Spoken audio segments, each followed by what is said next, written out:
2027 జనాభా లెక్కల తయారీ గత నెల 16న గెజిట్ నోటిఫికేషన్ ప్రచురణతో ప్రారంభమైందని ప్రభుత్వం తెలిపింది.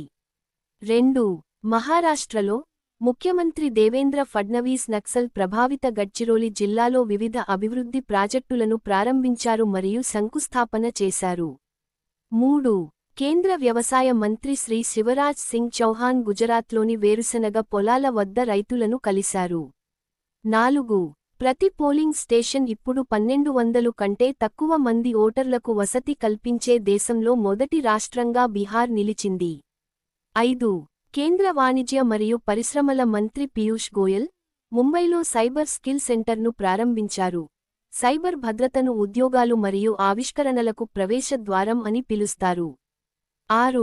లక్షద్వీప్ పరిపాలన రక్షణ ప్రయోజనాల కోసం ద్వీపసమూహంలోని జనావాస ద్వీపాలలో ఒకటైన బిత్రాను స్వాధీనం చేసుకోవడాన్ని పరిశీలిస్తోంది.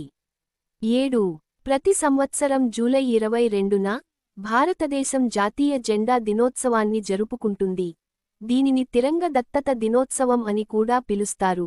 1947లో భారత రాజ్యాంగ సభ భారత జాతీయ జెండాను అధికారికంగా ఆమోదించిన రోజును గుర్తుచేస్తుంది.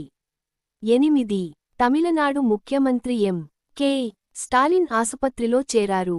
చెన్నైలోని అపోలో ఆసుపత్రిలో ఆయన వైద్య పర్యవేక్షణలో ఉన్నారు. 9.